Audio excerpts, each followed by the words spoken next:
everybody. Jim Lee from ClimateViewer and Resonated.net, Resonated.com, with a big update on hurricane modification.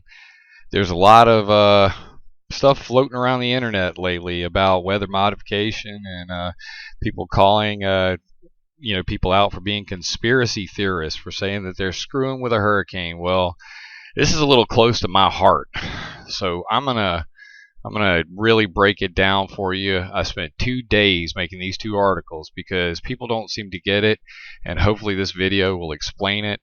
The only thing people know about weather modification is what they learned in Why in the World Are They Spraying? And that video told you a whole bunch of interesting things, but it didn't tell you who. I would like to know who is spraying. But let's get to that in just a minute.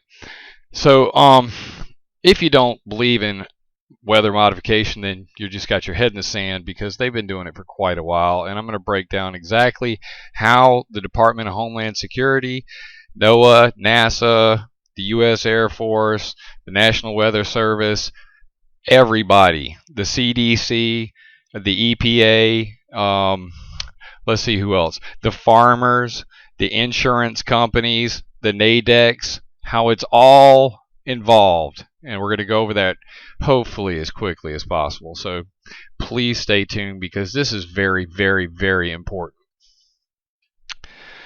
This is a book dated 2009 called Land Strike, where he talks about a hurricane hitting New York, pretty much the way things happen. Of course, we didn't have any bridges tear up like that. And it's supposed to be kind of a scary, they call it a gripping story. The guy, never even mentioned weather modification one time in it. I mean, if I was going to write a scary story knowing what I know, I would really, chum it up. But, no mention of weather modification. So, I went through Hurricane Hugo, 1989. There was a Category 4, 135 mile an hour winds, second strongest hurricane since records began in 1851 to hit the U.S. East Coast north of Florida. And I'm telling you, man, when that thing came through, I was real young. It leveled the place. It was a disaster area. It took us 2 weeks to clear roads. Me, my father, and my brother with chainsaws. We spent day and night clearing roads for people, trying to get old people out of their homes, that were elderly. They just can't get around. It's extraordinary what people will do. And, anyway, that being said, I know that the guys up in New York are going through hell, and gals, and I'm thinking about you. So hurricane modification started in 1960 with Project Storm Fury. Now I could get into the details, but it's all here in the article. It's going to be the link in the details, so I'm going to try to just get through this as fast as possible so that you understand the big picture. Because if I get trapped on the details, we'll be here for 25 videos. So here's the interesting stuff on hurricane seeding. This has been Livingston, Father Weaponized Weather. He did Project Storm Fury along with the Ho Chi Minh Trail weather modification stuff, and very interesting video. Take the time to watch that. Hurricane Katrina 2005. The University Military Industrial Complex got their way, and the Department of Homeland Security commissioned studies to divert or diminish hurricanes. Hurricane Modification Workshop was initiated by Undersecretary Jay Cohen, DHS, S&T, to investigate the possibility of minimizing the tremendous loss of life, property, and economic stability by reducing the destructive forces of a hurricane. This may be accomplished by modifying its track, speed, winds, or rain. One more time. This may be accomplished by modifying its track, throwing it off course, speeds, wind, and rain, diminishing its capacity to destroy crap. Here is a video that shows the DHS and ESRL workshop in Boulder. ESRL is the Earth Systems Research Laboratory, and I believe that's NASA ESRL. If you hop over to ClimateViewer, what you're going to see is currently up on the map. This is climateviewer.com/Earth. You're going to see weather modification programs. The clouds and stuff are Weather Modification Association. The big dots, these are the NASA ESRL, and there's a whole lot of them, guys. They've been, they study the weather so that they can learn how to manipulate it, so that they can make it, or of course for predictive, reasons as well. But it's about knowing how. Once you understand how it works, then you can modify it, and that's their intention. It's clear with the Air Force 2025 documents, along with a slew of other things. Interesting quote in this video: carbon black may increase the intensity of hurricanes. Carbon black may increase the intensity of hurricanes. Some of you chemtrail guys have never heard of carbon black. Do your freaking research. Hurricane geoengineering discussions at the American Meteorological Society, Monday, 2008, April 21st. This is Joe Golden from the University of Colorado, and the first video up is Bernard Eastland and Lyle Jenkins talking on behalf of Bernard Eastland. Bernard Eastland made HAARP. This is called Atmospheric Research Heating Tool. We're going to get to that in a minute. Video below, as you can see here. Another discussion: reducing hurricane intensity by cooling the upper mixed layer using arrays of at-motion inks wave-driven upwelling pumps.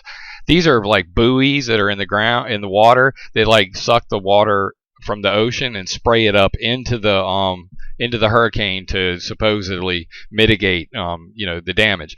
Interestingly enough, there is also another project. I'm digressing, but I want to get it out there. Bill Gates' Silver Lining Project. I just put the videos up on my YouTube as well. For that, where they use boats out in the Pacific Ocean to spray ocean water into the clouds, doing cloud albedo whitening. So whitening for geoengineering purposes to reflect sunlight. Let's continue on engineering hurricanes by William R. Cotton. Remember that name, William R. Cotton, Fort Collins, Colorado State University. And he kind of giggles about about making hurricanes. He's like, this isn't a controversial topic or anything. So let's continue on. Then finally, a machine to get rid of hurricanes, and it's like a device that goes in there. It can like disrupt the wind flow and tear it to pieces, supposedly. Anyway, the senior official responsible for science and technology at the Department of Homeland Security, Jay Cohen, has given his support to the new Hurricane Reduction Program, which is expected to receive funding in October for the first phase of research. The project has been given an estimated price tag of around $64 million over 6 years.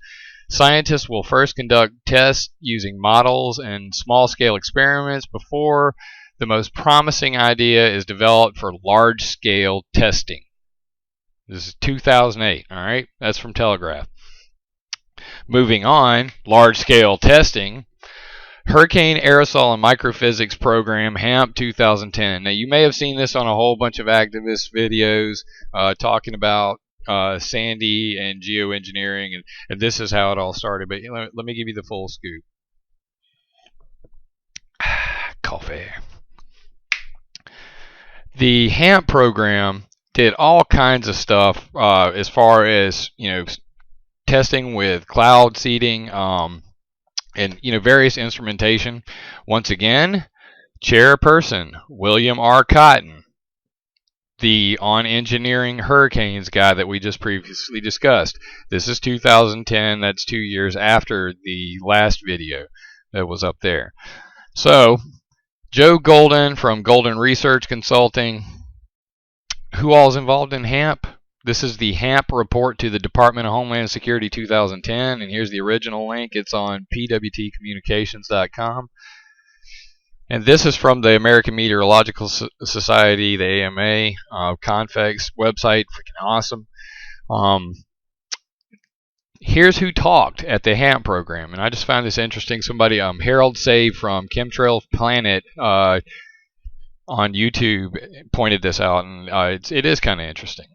Hurricane Aerosol Microphysics Program, a HAARP contribution by Joe Golden, Boulder, Colorado, and then Alexander P. Kahn, the Hebrew University of Jerusalem, Israel. Then Whether It Is Ltd., Israel. Jacob Schmund, Hebrew University of Jerusalem, Israel. Hebrew University, Hebrew University, back to Colorado. So Golden, Colorado and Israel getting it on for the HAARP program. Pretty cool. And then this right here, or here's two videos from that where they talk in detail about the HAARP program. And then finally a PDF from weathermodification.org/Park City Presentation/DC Program Review. So DC Program Review on weathermodification.org. And there's your Cotton and et al. Future plans endorsed by the May panel review may test additional hypotheses on intensity change factors. Carbon frickin' black. I'm gonna keep pointing this out. You got to see the big picture, guys.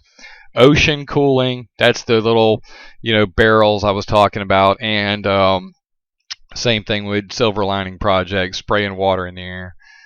Yada. Same year, same time. NASA Genesis and Rapid Intensification Processes experiments. This is the NASA GRIP program 2010. And you can see that here. GRIP. They show the little UAVs that they used in all the studies they did on the hurricanes. So here's their drone. It is a Global Hawk. And it's got a Hamzer high altitude mimic sounding radiometer, a HAARP, which is a high altitude imaging wind and radio profiler. Anyway, it's a big, robot to do measurements. And they got a heads up display in it and everything. And of course, they probably did a whole lot of cloud seeding during this. But the interesting part is what Ed Zipser said. Hurricane formation and intensification is really the holy grail of this field. Hurricane formation and intensification is the holy grail for this field. They want to know how they start and how they get big. Holy grail.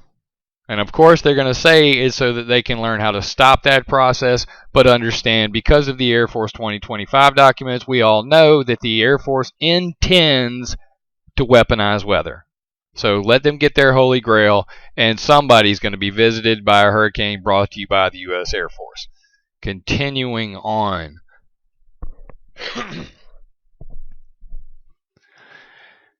2011 at the AMA.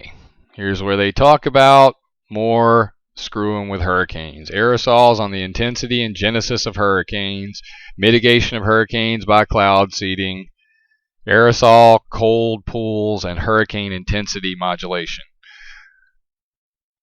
Real as rain, people. You can't argue with the truth.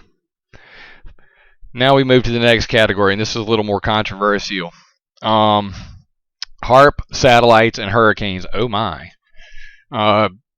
Nikola Tesla's wireless transmission of electricity. Bernard Eastlund, creator of HAARP, envisioned pumping natural gas from the ground, converting it to an electrical signal, and broadcasting that energy to an aircraft carrier, plane, or military base over the horizon. More on this in the next part. And here's the video that they did at the AMA where they describe how you make an artificial ionospheric mirror. Actually, Mr. Jenkins really isn't that familiar with it because Bernard Eastlund died a year before they had this meeting. So Mr. Jenkins goes on to say, I really don't understand how to make a mirror. Lucky for you people, I do. Pretty sad, actually, that he didn't know. So, operational analysis of Air Force 2025, an application of value-focused thinking to the future and of space capabilities. Now, what they're going to talk about right here is this. They put satellites in space that beam energy down, that heats one side of a storm. If they can heat a proper side of the storm, they can kill it, or if they eat the other side, obviously they can make it worse. But if you got a whole bunch of chemicals up there like carbon black and other metal chemtrails, persistent contrails included, which NASA fully recognizes that those do affect the weather. When you combine all this together, if you have a satellite up there beaming electricity down, it's a whole new ball game. But for everybody who's curious Is there any truth to this? In 1996, the Air Force said they want to make it. And we all know that the military gets what they want. So, solar-powered high-energy laser system, possible application in weather modification. Solar energy optical weapon, could potentially be used for weather modification. Space-based high-energy laser system, provide limited weather modification capability. Space-based high-power microwave weapon, provide limited weather modification capability. Hybrid high-energy laser system, ground laser sights. Has counter space, counter air, force application, and weather modification uses. And this is from presscorps.ca. I don't know the reliability of the site, but interestingly enough, in 2010, around the same time as the GRIP program, they're talking about satellites heated the cloud tops by beaming microwaves from space. They want to, and there's a patent for it. Is it real? They want to. There's a patent dated 1999, I believe. Yeah, November 16, 1999. Modify established local avenue weather conditions at discrete time and location. Special desired weather request at time and location. Okay, so guy calls in and says, hey, I need this thing turned this way. Desired weather, energy beam. Energy beam characteristics, desired local weather at discrete location. So you call them up, you say, I want this weather. The Air Force weather weapon system calls a satellite. It heats. You'll see the picture in just a second. Let's continue on. Solar Power Satellite Project, 1968. This was defeated because in the end, they decided that these monster satellites in space would just be too crazy. This was supposed to be a solar panel in space that would collect energy from the sun, beam it down to rectennas. What is HAARP? HAARP is a rectenna, people. HAARP is a rectenna from SPS. More on that in a second. This is over at the propagation.georgiatech.edu, death ray AARP. Now this is like a gag website where I guess they did like a paper on potentially building an SPS. You really should read through it. It's great stuff. But here's his artist rendering of what the beam coming down from an SPS would look like. Death ray AARP. Even the guys at Georgia Tech had to throw Raytheon under the bus for that one. So, and in here is the climatological and heating effects of microwave power transmission systems in the lower atmosphere. When they tried to get the SPS built, they did a study, and this is at agree.net and hydrogen, satellite hydrogen energy. This is from a website for some people who are pushing to actually build a new SPS, but they want to say that it's okay. But here you can see rectenna heat, that's HAARP, causes, see the arrow, weather modification. Weather modification by variation in refractive index, beam wandering, spreading, beam control instability, ground heating, and soil moisture evaporation, which leads to weather modification, all of which lead to climate modification. Pretty important. So, continuing on to part 2. Raytheon lobbying government agencies and companies to come to a consensus on weather modification. This is on the Weather Modifications website. Let's open this PDF. A plan for the next phase in weather modification science and technology development. And at the top it says WMA annual meeting. WMA is the Weather Modification Association. San Diego, California, 2005. This is the year that all the DHS stuff started. Okay? Katrina happened in 2005.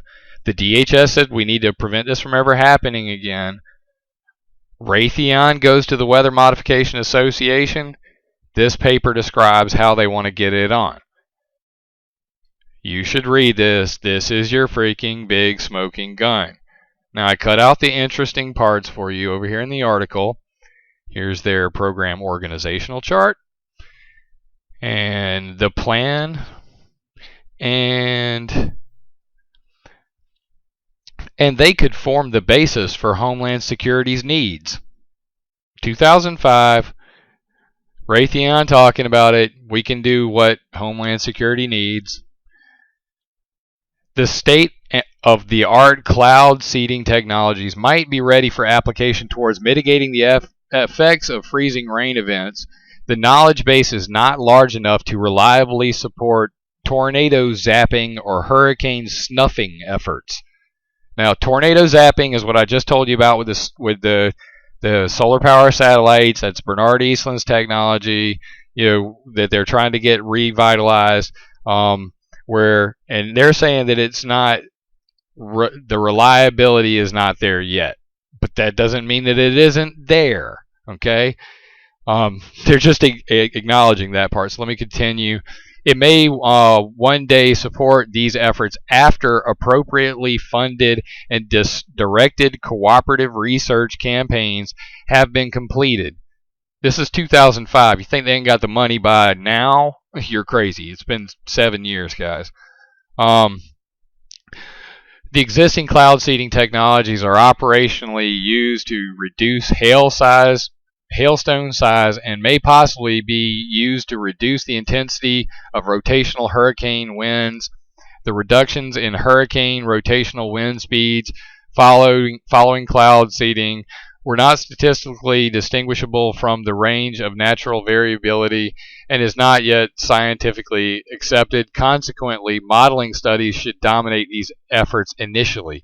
So they're saying, get your computer model on. Let's figure out exactly where we need to seed, and then let's do that. And then potential customers, big smoking gun alert right here. Pay attention. Program customers for Raytheon, the U.S. Air Force, and the Weather Modification Association members. Corporate roster link is in the article. Farmers, crop insurance industry. That's who they list first, because they are the biggest ones in the whole game. They insure their crops, and if the weather goes crazy, then they get their money back. And some farmers out there will insure a $1 million crop for $3 million and then pray it doesn't rain, which kind of gives people a reason not to make it rain. Just saying. So, farmers, crop insurance industry, water district managers, utility industry, relevant organizations, WMA, Weather Modification Association, Environmental and Water Resources Institute, scientific community and governmental agencies, NOAA, EPA, NASA, DOD, CDC, foreign. Program customers, all right? Let me go over the big ones again. WMA, NOAA, EPA, NASA, DOD, CDC, foreign question mark? Foreign question mark? Anticipated sources of funding, farmer groups, insurance industry, water districts, utility industry, state governments, NOAA, Congress, and others such as the Office of Federal Coordination for Meteorology. Yeah, that's where they're going to get their money. So you don't need any, I don't really need to say anything else about that, but here's all the details are in this beautiful PDF. Moving on. Do we know what HAARP is? Because some of you guys think you know about HAARP, but you really don't, and you really need to do the research and watch your mouth about what you say online, because there are people starting to wake up to this stuff, and I'm about blue in the face from seeing you half-witted toolboxes out there telling people you know what's going on with this thing, because this is important. Don't screw it up. Connecting the dots, Raytheon, AMS, Lockheed Martin, HAARP, NOAA, General Dynamics. This is at Geoengineering Watch. Again, this is Harold Save's website. I found some really interesting info here, and I'm inclined to believe what I'm reading right here, gentlemen. Yeah, so let's get back to it. This is from the Air Force 2025 documents, the Global Weather Network. This is on page 9 from that. And what you see here is GWN, Global Weather Network, feeds data to Weather Force Support Element. That data gets passed over to the commanders in charge, who send it back with 2 WX mod options. WX mod means weather. WX means weather. Mod, modification. WX mod options. So comes from the Global Weather Network, goes to this dude, Bradley Manning, sends it over to the powers that be that make all the decisions. They send it back, say, here's how we want to modify the weather. Then that gets passed over to the Air Ops Center, who then employs weather modification tools. As you can see here, ground-based. Are those lightning bolts? That looks like microwaves, people. There's a plane here, and then, of course, we got F-117s. What the hell are they doing in there? And then finally, cause and effect. Bam, that looks like China to me. Could be wrong. So weather gets modified, feedback, we see it on the Global Weather Network. That's how it works. This is how they described it working in the Air Force 2025 documents. But then if you continue on and you read the last paper in that whole series, an operational analysis of Air Force 2025, an application of value-focused thinking to the future of space capabilities, you'll see this. Global Information Management System. And this is where they want to be, where basically everything you type online, every sensor on the net for, NEXRADs and, satellite imagery, barometric pressure, buoys, seismic, space weather, then everything you type online, every single thought you have. They want all of that into one big network where they can make decisions, en masse. Well, they also want the Weather Analysis and Modification System. A global network of sensors provides weather warriors with the means to monitor and accurately predict weather activities and their efforts on military operations. A diverse set of weather modification tools allows manipulation of small to medium scale weather phenomena to enhance friendly force capabilities and degrade those of the adversary. Many of the sensors required for this system are assumed to be external, i.e. part of the Global Information Management System discussed in 8.1. Global Information Management System 8.1, talking about this thing. And all of those, when they say external or assumed to be external, that's NEXRADs, that's Dopplers, that's, Super Darn, that's HAARP, that's Jikamarka, that's Irtusk, that's all of the big ones. China CRIP, Japan's got one. These things are everywhere. And you know what? They have data sharing agreements with America. It goes to Unidata. It all flows into their current Global Weather Network tool. It's called the Joint Environmental Toolkit. It's made by Raytheon. It goes to the Air Force Weather Weapons System, a Java Google Earth-based integrated data viewer. I'm calling it IDV because that's the Unidata IDV. Pretty cool. Excuse me. The Joint Environmental Toolkit for the Air Force Weather Weapons System. Here's the original link. It's on afceaboston.com.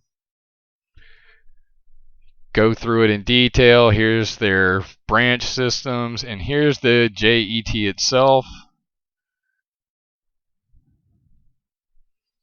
Joint Environmental Toolkit provides all of the sensors that they have available into one integrated, replaces disparate legacy weather systems with a single integrated capability.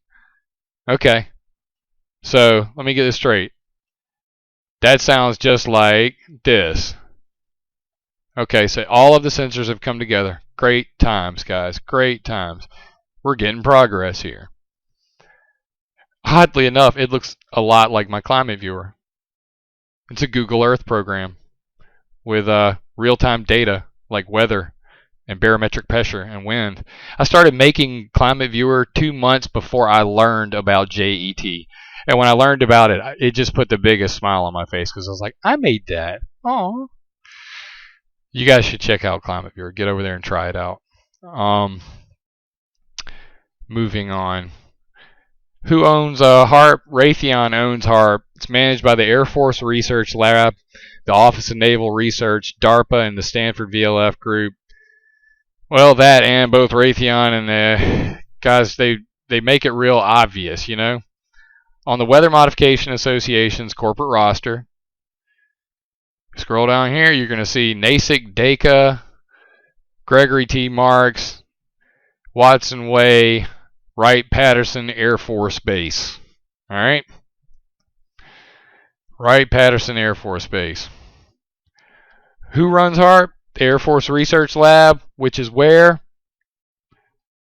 Wright-Patterson Air Force Base. Just saying. So that's one link. You got the Weather Modification Association, corporate roster, Wright-Patterson Air Force Base, Air Force Research Lab, Wright-Patterson Air Force Base, and then this. You got the Department of Homeland Security, Hurricane Mitigation, and HAARP all in one shot. I mean, it doesn't get any better than this, guys. So what do you think about that? Because for me, that's kind of troubling. Why is HAARP up there in a thing that says identification of variable hurricane mitigation hypothesis that warrant further study? You know, let's get into this. You know, you're talking about weather modification here. It's the Department of freaking Homeland Security, and there's HAARP. There's HAARP. Making me nervous. So what is HAARP? I got this book, and you can read it online. It's Margaret Cheney's Tesla Man Out of Time. And the PDFs that are online do not have what the book actually has. Because in the preface of the book, there's this paragraph, and it sums it up better than anything you ever heard in your life from anybody, Nick Begich or any of those guys. Though I like his stuff. Tesla's basic idea was revisited by Atlantic Richfield Oil Company's consultant physicist Bernard Eastland, who sought a less expensive way to transmit natural gas from remote areas. He proposed a pipeline in the sky, a natural gas to power microwave transmitters. The microwaves would be sped great distances through the ionosphere, then beamed down to satellites and converted to electric power on Earth. Now, guys, that's some creepy shit to begin with, but honestly, that's what they're talking about here. He goes on to say in this video, it's the only copy of it on the internet other than the Convex website. I converted it just yesterday. Rectenna on Earth. All right, antenna on Earth. There's HAARP. Rectenna on ISS. Power Earth to ISS 2008. What was in 2008? That was right before the HAARP program. And they're talking about, let's get this bad boy powered up. You know, shooting electricity from HAARP to the ISS and storing it up there. And then he goes on to say, power ISSS to Earth in 2009. So wait, do you guys have a SPS or not? Because now I'm starting to really get nervous. Do you have a freaking, Real Genius, Val Kilmer movie, laser in the sky that you can shoot at the freaking ground? Because that makes me nervous. Not to mention it's probably illegal. But everything is lining up here, guys. You got laser beams from the sky, laser beams from HAARP. The sky is the limit here. And let me continue on. This is 1997. Weather modification. Potential weather modification capabilities from Air Force 2025. They even list them right here. Things like denying fresh water, inducing drought. This is what the Air Force wants to do. Do you guys approve of this? Would you be cool with, even if we're, unless I'm on the fence just like you guys. I don't want my country to be destroyed, and I want us to have everything that we could possibly do to protect us. But this is just over the line. Just over the line. All right, after a short break and a full cup of coffee, a little more calmed down, actually. Let's get back to this. So, yeah, this is kind of crazy what they intend to do with weather. Here you see HAARP, cloud seeding. The good old ways. Weather modification using carbon black. Carbon black, guys. There you go. Why would they want to do it? Cloud modification, surveillance, coverage, hole boring, create, suppress, cirrus contrails. Create cirrus, suppress cirrus. Create contrails, suppress contrails. Hole boring. Interesting. Ionospheric modification. These are current capabilities. That's what it says there. Current capabilities. Targeted fog dispersal. Local changes in precipitation. Ionospheric modification. This is 97. HAARP was built in 94. So yeah, they could do all that then. Carbon black. Then you see here operational defenses through weather control in 2030, where they talk about making cloud cover to protect against directed energy weapons that are space-based, as well, in addition to satellite imagery. So they want to cover the sky in blankets of clouds to protect against lasers and microwave weapons on satellites, like SPS. So are they implying that the other governments already have them? This is saying that they need to be able to do it by 2030 because they will have them at the very least. Weather as a force multiplier, owning the weather in 2025 again. We see here systems development roadmap for weather modification 2025. This is all current stuff. This was dated 1996. And it says here 2005 carbon black dust. CBD, come down here, it says CBD, carbon black dust. So in 2005, that was Hurricane Katrina. Are you telling me that that's when you guys started doing it? Just a coincidence. Things they can do now, 1996, directed energy, laser and microwave, artificial ionospheric mirrors, that's HAARP and the Mirage project, smart clouds, nanotechnology, creepy. Chemicals, chemtrails and cloud seeding with aerospace deliveries, vehicles, drones and planes, the global weather network, we already talked about that.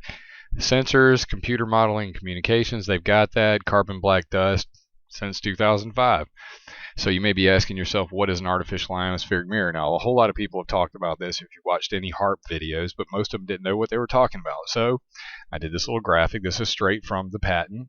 Artificial ionospheric mirror composed of a plasma layer which can be tilted, and basically they heat a section of plasma in the sky to make a mirror that radio signals can bounce off of. Now, that has many purposes, which is described here, where you can see them bouncing a signal off and it's being received somewhere else, or they bounce a tracking radar to see over the horizon and see a target they normally wouldn't be able to see. But in addition, the mirror itself creates Alvin waves, ALVN, and ELF waves.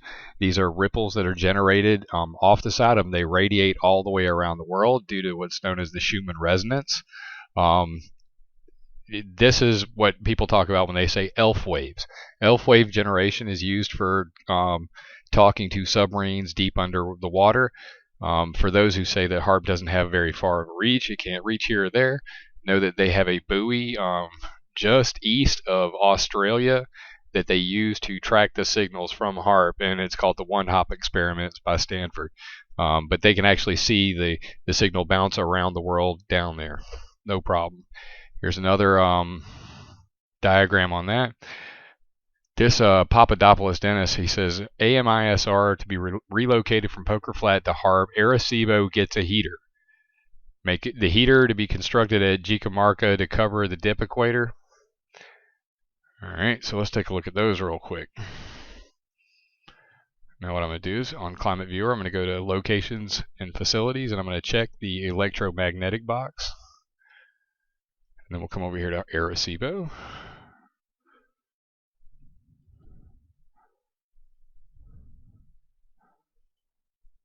And I'm going to turn 3D models on as well. You just click this box here and check this box, and bam. Pretty cool. Now that's Arecibo. You've seen this in James Bond and a whole lot of other movies.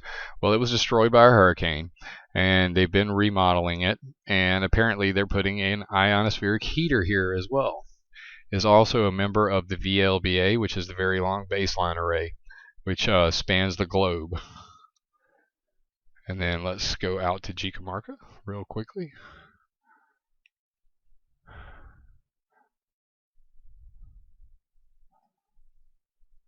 And Geoengineering looks a lot like HAARP. It is a rectenna, and it is very large. And it is set in a mountain range. Pretty cool. So they want to build another heater here, even though they've got one, and then they've got a rheometer over here, and a bunch of other instruments. But that's Geoengineering Peru. And then HAARP is right here. And these are 72-foot tall antennas with trailers. That's a trailer, like a tractor trailer. That's how big those are. And those power these antennas. And each one is shaped like a plus. It's a dipole antenna. And it radiates power into the air. And as you can see, the satellite image only shows you half of it. So I've marked where everything is here. You can come in and click these and it'll tell you all about them. And then the AMISR is over here at Poker Flats currently. At least on my documentation. But they're saying that they moved this bad boy to HAARP now. So this is what it looks like. It's like a baby HAARP. But apparently this may be at the HAARP facility. So things have changed, and I'm trying to keep up with it, but it's kind of hard to keep up with it when there's no transparency. So let's move on then. Now again, this video from Lyle Jenkins talking about Bernard Eastland's satellite power technology. It also briefly discusses a plasma pattern atmospheric heating for a plasma pattern, which is an artificial ionospheric mirror. Many people talk about this, little understand it, so I'm going to make it real simple for you. There are two ways to make one. One is with a cross-beam pattern. You have a heater, which does the heating of the atmosphere, and then you have a second radar that does the modulation of the frequencies in that area. So one heats the area, the other controls the area. The two together make an ionospheric mirror, and you can see there that it's typically 30 to 70 kilometers above the Earth. Here's what that looks like. Central spot, ring around it, ring, central spot, vertical displacements about 50 kilometers. So it's about 50 kilometers tall and a big round ring. Pretty neat. This is called it's a form of air glow. It's a transluminous event. They study lots of that stuff with HAARP. They're called sprites and elves and the like. They're looking for when you ionize gases up in the air, what happens as a result. But anyway, pictures of that there. The other way that you can make an ionospheric mirror is with a high power microwave and a rocket with rocket chaff. This is called the Microwave Ionospheric Reconfiguration Ground-Based Emitter. This is 2006. Air Force aims for weather control, and it says Mirage would employ a microwave transmitter on the ground and a small rocket that shoots chaff into the air to produce about a liter of plasma at 60 to 100 kilometers. That's 36 to 60 miles in the air, changing the number of electrons in a select area of the ionosphere to create a virtual barrier. And this is describing the exact same thing that HAARP does. So, except for Mirage is portable and it can fit in the back of a truck. Here's an article from Defense Technologies magazine that cuts that out, and it describes just that. It's a baby HAARP that can be used to produce a 20-liter plasma. There you go. There's your barrier. And what do they do with that? They bounce signals like OFB, U.S. Navy Rother, Super Darn, maybe possibly NexRad off of that to do over-the-horizon communications, possibly weather modification. Finally, we have the NASA videos on inadvertent cloud seeding, modification of marine and supercooled stratocumulus. This is for everybody talking about commercial airliners and chemtrails, commercial aircraft inadvertent cloud seeding. I have all of these videos up on my YouTube as well, all 4 of these. So check that out. Now, the only question left is, what does any of this have to do with Hurricane Sandy? Well, everything. here's a little bit on that predicted. People have talked about this, so I just included this because it's in the discussion. But we're going to focus on the facts. So I don't know exactly what these are, and I'm sure somebody will tell you that these are caused by something normal. But if you have enough circumstantial evidence in a court of law, you can convict somebody. And I think we have that by now after all the stuff I just covered plus this. Last year, Hurricane Irene on the Mimic, which is the microwaved,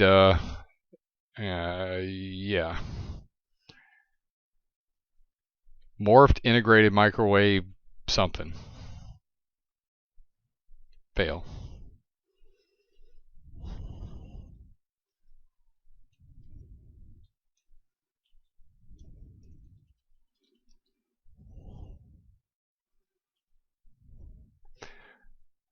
Morphed integrated microwave imagery at Sims. They look for microwave patterns in the atmosphere, and as you can see, there's these trailing lines coming off of there. Very interesting. And it actually seems to affect, what's going on in the scene there. I mean, you can actually see a difference when that occurs.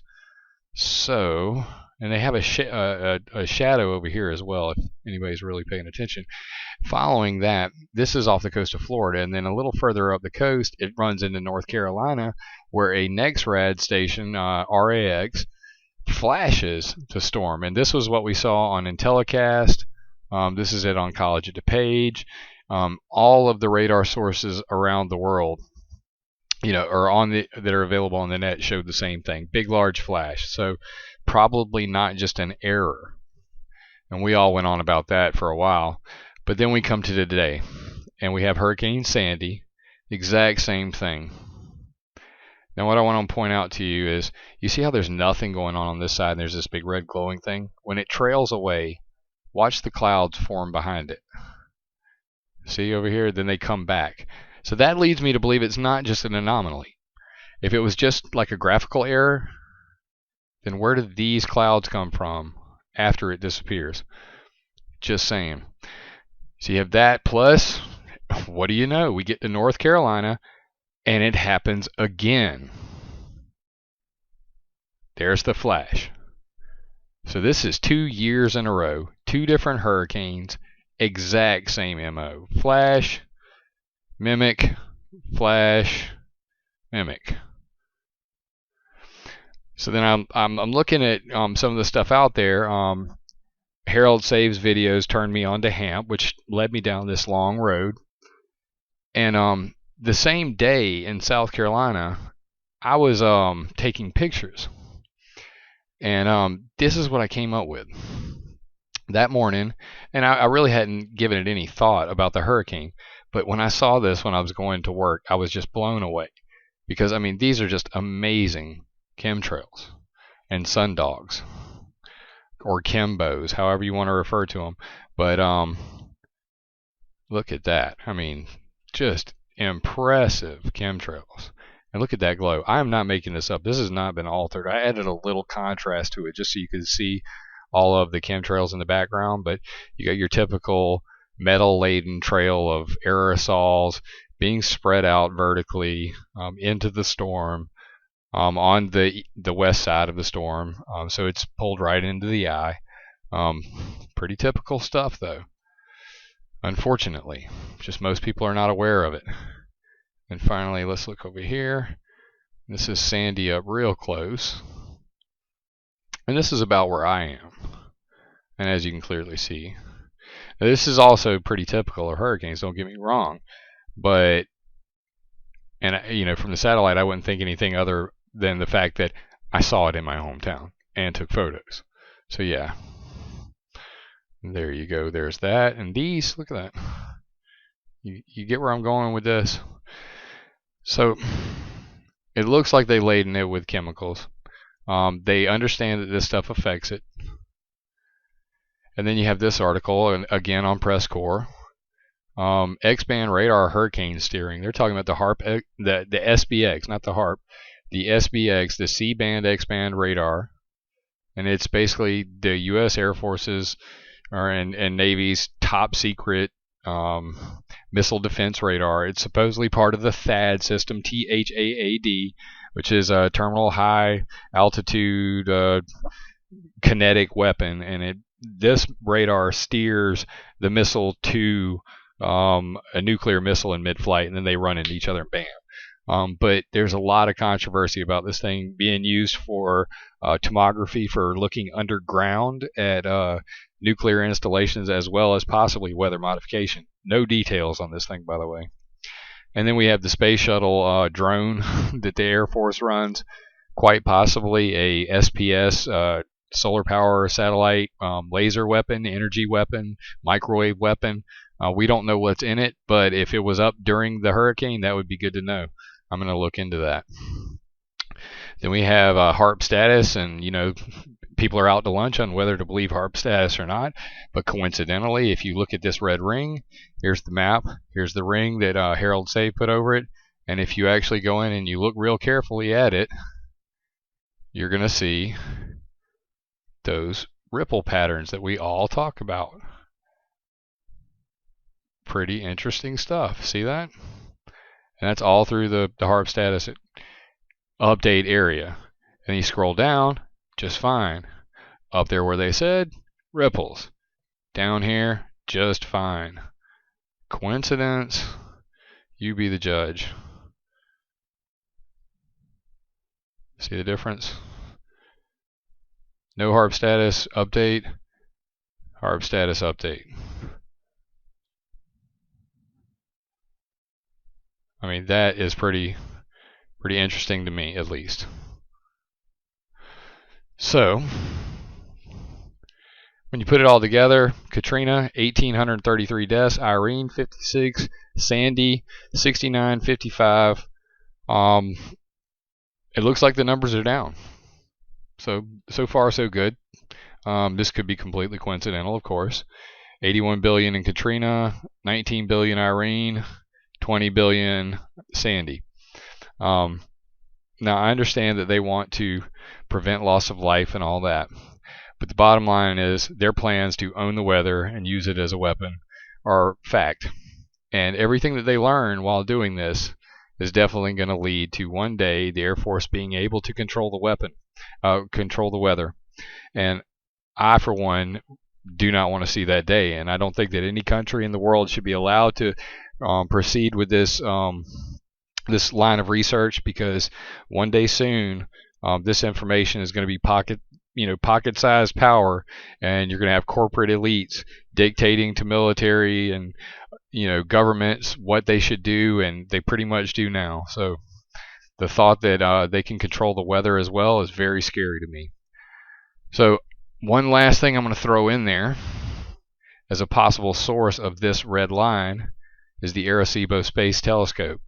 You guys have all seen this in the James Bond movies and other movies. It was destroyed in a hurricane. I mentioned that earlier. Well, Arecibo heater to be completed and upgraded. I'm pretty sure they've already got that done. And this may be what we've seen the last 2 years in a row with the radar anomalies. I don't think it's too much of a gamble to say that they are involved. Not after everything I've read. Their intention is clear. They want to modify it. They want to do everything they can to learn how to control them, and they're going to use every tool they have available to them. And apparently there's a lot of tools that you guys are not aware of. So I made this video and did these 2 articles to raise awareness about weather modification. It's a passion for me. I'm deeply concerned for our country and the world, and if people don't step up and start paying attention and really doing something about all of this, pretty soon there's not going to be any clean water left. All of the air above your head will be taxed and be controlled. And if you want fake weather, and you think that man should have the power to control the world, then you go ahead and let them continue to do this. But I, for one, will not. I say let it grow. Stay strong, everybody, and no fear. And one more, knowing is half the battle. So how about know this stuff and tell people?